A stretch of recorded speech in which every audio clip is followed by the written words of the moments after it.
Good afternoon and welcome to this press conference. The Secretary General will have some opening remarks and then he will take some of your questions. Sir, please. Dear members of the media, it is a pleasure to be back in Nairobi.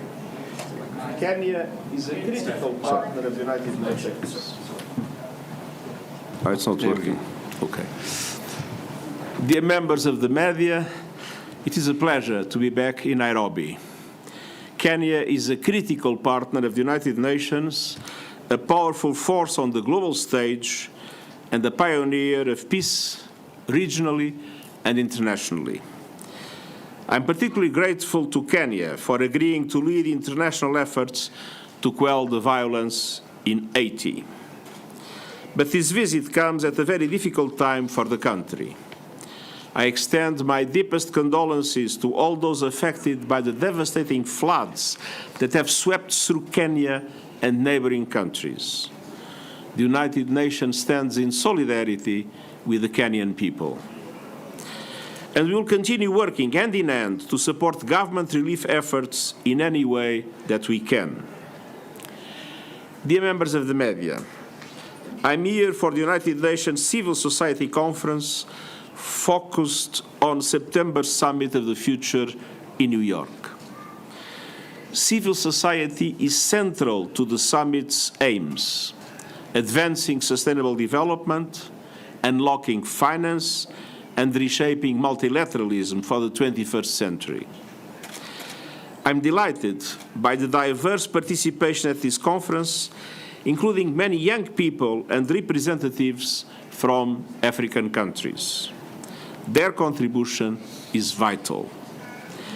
Because our world is facing multiple crises and Africa is suffering disproportionately. This continent is being blasted by extreme weather, turbocharged by a climate crisis it has done next to nothing to create, from little floods in the east to deadly droughts in the south. Africa could be a renewables giant. It is home to 30% of the minerals critical to renewables and 60% of the world's best solar resources. Yet, in this unfair world, in recent decades, it received just 2% of the investment in renewables. And too often, countries and communities with critical energy transition minerals are exploited and relegated to the bottom of the value chain. Others make the profits somewhere else. The United Nations is fighting for climate justice. Our new panel on critical energy transition minerals, co-chaired by Ambassador Nozifo Joyce Makato Diseko of South Africa, will develop voluntary principles to ensure developing countries receive maximum benefit. We are calling for developing countries to honor their promises on climate finance, including funding to help countries prepare for the worst of climate chaos, for significant contributions to the new Loss and Damage Fund, for action to reform the multilateral development banks so that finance flows to climate action, and for the G20 to lead efforts to slash emissions and accelerate a just global phase-out of fossil fuels. And I ask African leaders to support these efforts. And I urge all governments to create ambitious new national climate plans by next year. Plans that drive sustainable development, attract investment, and align with limiting global temperature rise to 1.5 degrees Celsius to avoid the worst of climate chaos. Africa's fate rests on meeting that limit. Dear members of the media, conflicts are raging around the world, causing enormous pain and suffering. The fate of Palestinians, Israelis, and the entire region hangs on the balance.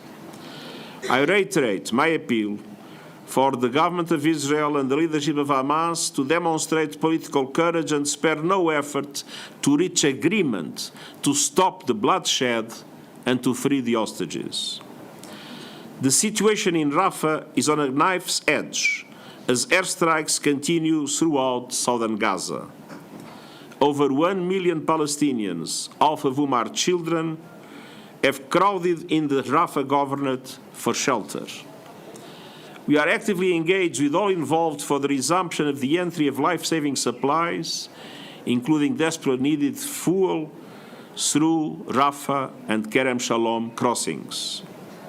Meanwhile, our health partners tell us that all the key medical facilities in Rafah could soon become inaccessible or inoperable, including the only dialysis department still operating in Gaza. Around 100,000 Palestinians are moving north from Rafah, yet humanitarian partners have no tents or food stores left in South Gaza.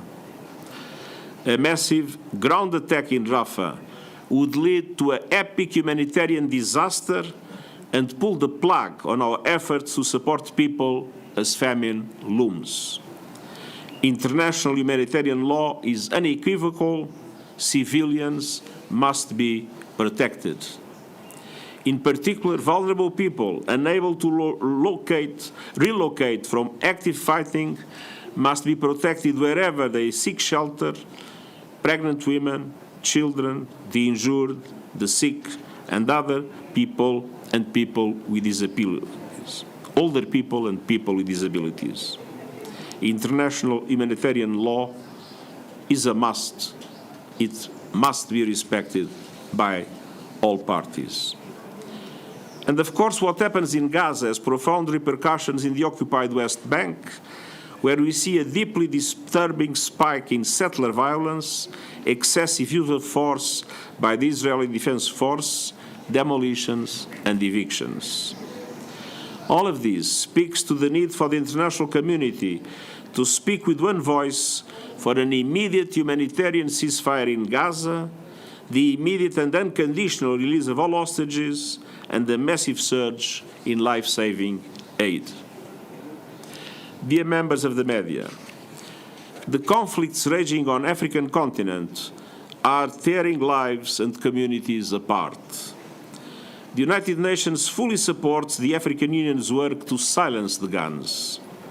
We are ready to cooperate and mobilize the international community to support peace from the Sahel to the Horn of Africa, the Great Lakes, and beyond.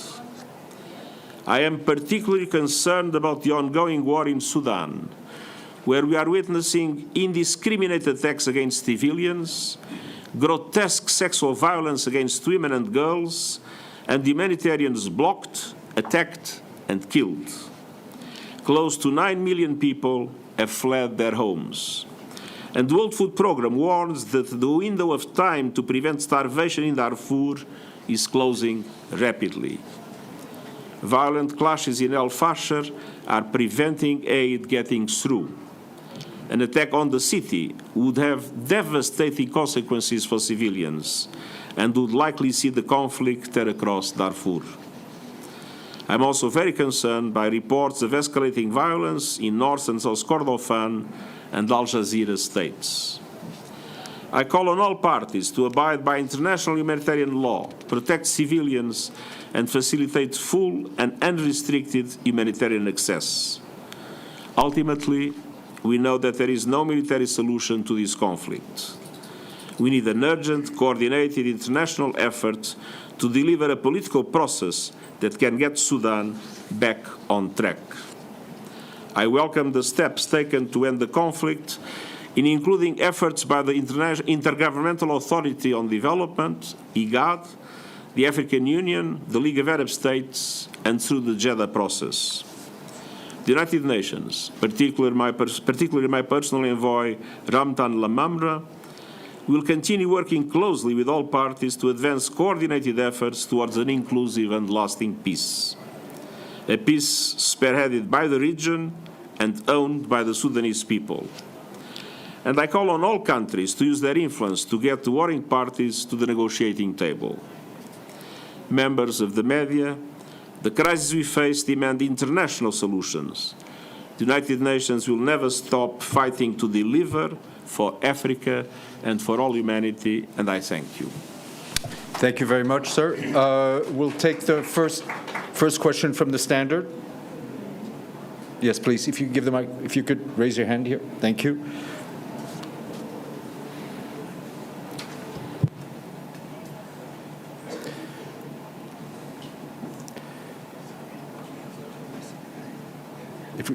If you could take the microphone, please.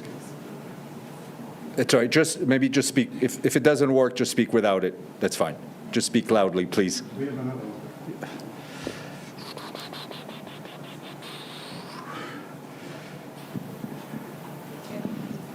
one. Good evening, everyone. My name is Gatweri Purity from The Standard, and my question today is, why was Kenya chosen to host this event? What is the significance of choosing Kenya to host this event for the very first time? For a very simple reason. For a very simple reason. Kenya is today a fundamental partner of the United Nations. In Kenya, we have the only country that hosts two UN agencies, UN Habitat and UNEP, the United Nations Environment Programme. Kenya is the country that has volunteered to assume responsibilities in one of the most dramatic situations we are living in the world, Haiti. And soon, Kenya police will be in Haiti protecting those that are victims of the most horrible violence of gangs.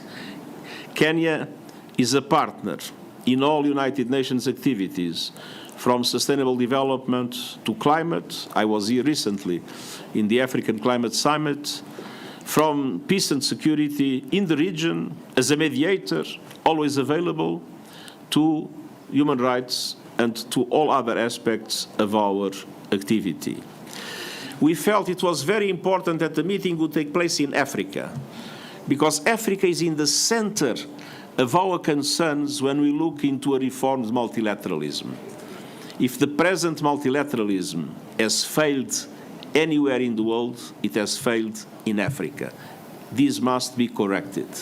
So we should do this in Africa, and doing it in Africa, it makes all sense to do it in Kenya as a privileged partner of the United Nations. Thank you. Adam from Nigeria, please. If you could stand up. Okay.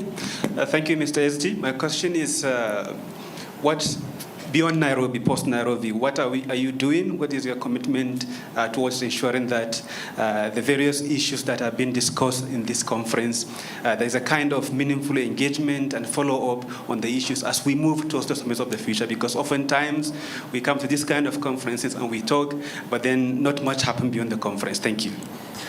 I was following from far away, but following very closely the work in this Congress. And I have to say that from this conference is coming a very strong message for the member states that will be in the summit of the future. And the message that is clear: the multilateral institutions that we have today are the multilateral institutions created after the Second World War. Security Council of the United Nations, the Bretton Woods system, and others. They reflect the world of that time, not the world of today. There is not one single African permanent member in the Security Council. That is unacceptable. And the Bretton Woods institutions still reflect the economy of the post-Second World War situation, and doesn't take into account that the large majority of the African countries were not even represented then because they were under still colonial domination. So these institutions must be renewed in order to have justice, equity, and to have the capacity to respond to the dramatic needs of the peoples in Africa, with countries that are drowning in not only with the floods, but drowning in debt, because the international financial system has not worked in favor of them. Countries that have not received the financial support that was needed in order to invest in adaptation to climate change. And we see the results in the impacts of devastating floods in different African countries. Countries in relation to which there is not enough support to investment in the Sustainable Development Goals. There are many African countries that spend more paying interest of their debt than paying for education and health. So there is a basic unfairness in today's world. And our systems are outdated, are unfair, and are dysfunctional. And there was a very strong voice from this conference, from the civil society, saying these must change. And at the same time, we must be much better equipped to deal with the problems of peace and security, to invest much more on prevention of conflicts. And prevention of conflicts means development, human rights. This is where we must invest much more in the international community. A very strong message about the need of gender equality, a very strong message about the need to support developing countries to create the emergency platforms able to respond to dramatic impacts like the ones of the recent drought. So there is a lot that needs to be changed in our international multilateral system to make it equitable, to make it fair, to make it correspond to the needs of the people of the 21st century. And the voice of the civil society here was very clear, telling the governments, time to move. We cannot go on postponing decisions. We cannot go on resisting change. We need to change dramatically the skeleton of how the international community creates the force that is necessary to provide the support that developing countries require to face the enormous challenges of our time.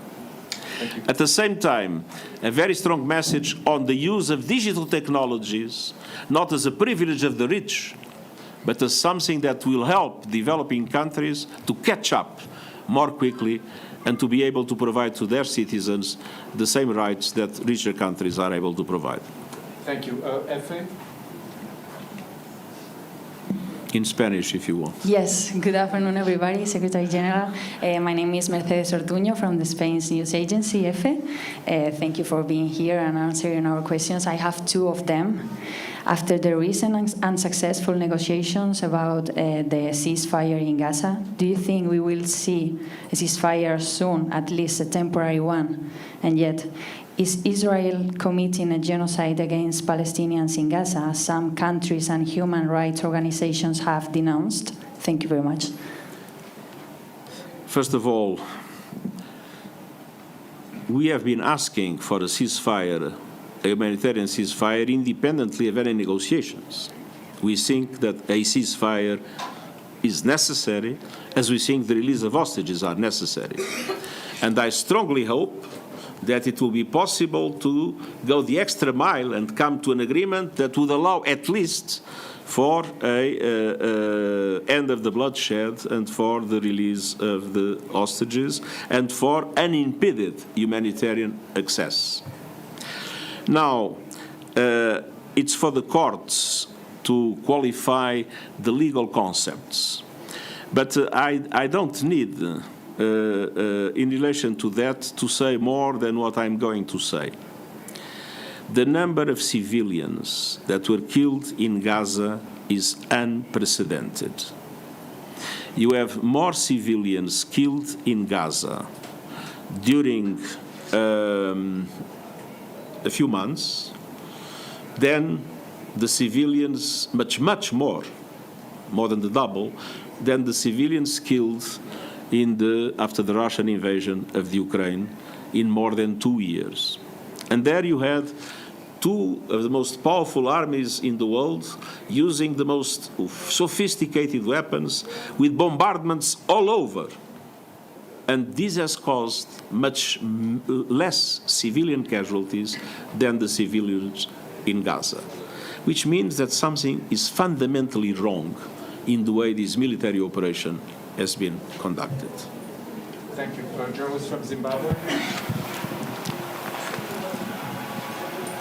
Thank Thank you, Secretary General. My name is Nyaradzo Mashayamombe. I'm a gender advocate and a storyteller from Zimbabwe.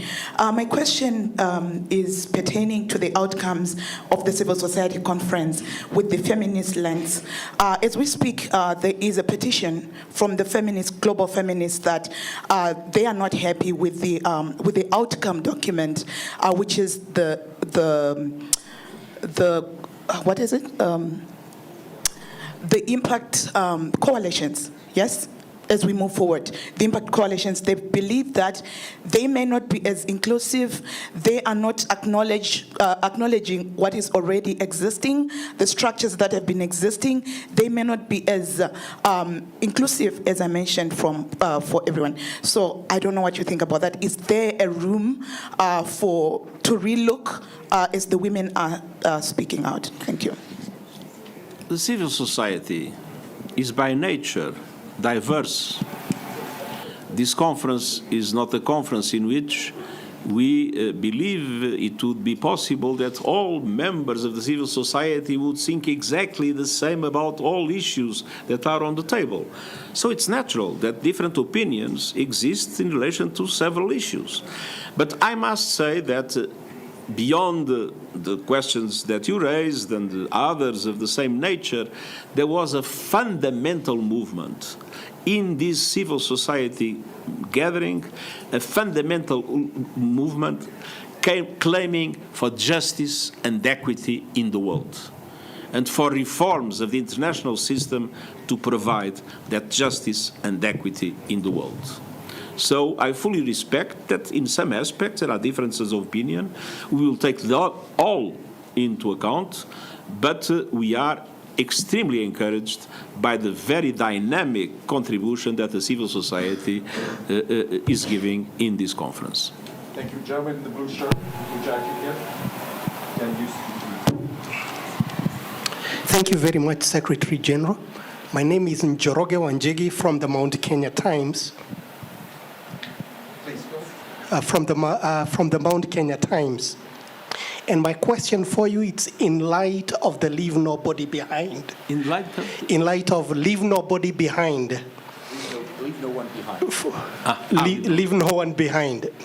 And the question is, what's your assurance to the being left behind African nations where over 690 million people do not have access to water and sanitation? And 453 are living below the poverty line. And there is speculation that gender equity could take about 300 years. Thank you. Well, I cannot give you the assurance that I will solve that problem because I have not the power to solve that problem. But I can give you the assurance that the United Nations will be fighting hard to make it happen, for all Africans to have access to energy, and for the impact of poverty in Africa to be dramatically reduced with the extinction of extreme poverty. And that is the reason why we committed to the Sustainable Development Goals. That is the reason why we are claiming for the reform of the international financial architecture. That is the reason why we are claiming for debt relief. That is the reason why we are claiming for fairness in trade and in other aspects of international economic relations. So we have not the power to give those things to the African continent, but we have the convening power to bring together as much as possible governments and societies to claim for the need for those that are still in the strongest position in the international institutions to understand that things have to change, that power must be better distributed, that wealth must be better distributed, and that fairness and justice must prevail in international relations. Thank you. Enoch from CGTN, and that'll be the last question. Thank you so much. My name is Enoch Sikolia from CGTN Africa. I know you've talked about your concerns on the issue in Sudan, But of concern to Africa is the level of attention. When you look at the attention that is given to other conflicts across the world, we're talking about the Gaza, the Russia, Ukraine conflict. But in Africa, we have had decades-long conflicts where people are still dying. Democratic Republic of Congo, the Sahel region, and even the Sudan one that you've talked about, and yet the attention that is being given by the United Nations, by the powerful nations that form the UN Security Council. So the question is, and among Africans, is why little attention is given to African conflicts as compared to other conflicts across the world? The UN does not give less attention to the African conflicts. We have peacekeeping operations in Africa. We have practically no peacekeeping or very small peacekeeping operations out of Africa. And we have had many UN members of those peacekeepings that have given their lives for peace in Africa. We have several political missions in Africa. We have regional offices in Africa dealing with conflicts. And we are permanently mobilizing the international community to be able to support populations victim of those conflicts, and at the same time to facilitate the capacity of these conflicts to end. Let's be honest, many of the conflicts are not only responsibility of the Africans, many of the conflicts are also responsibility of those that from outside Africa have a negative influence in the way things are moving. And if you look at several of the situations that you mentioned, you'll recognize that that is true. We give total priority to our engagement in the African conflicts, and they correspond to a permanent central concern of the United Nations. It is evident that the way the global media exists and the different impact of the areas of the global media makes naturally stronger impact in relation to European media, or in relation to American media, or in relation to media's conglomerates in the developed world. More attention to conflicts in the global north than to conflicts in the global south. It is true. It is also true that many political leaders tend to look more to the conflicts that are close and forget those that are a little bit more far away, not being wise enough to understand that the conflicts that are more far away can have a big influence in the peace and security situation of their own countries, even if they are in the global north. And so my appeal for the political leaders and my appeal for the media organizations is to give to the African conflicts of today the same level of priority that is given to other conflicts, because they represent the same kind of threat to global peace and security, and they are causing a volume of suffering that is unparalleled in the international community. Thank you very much. Thank you very much, sir. Thank you.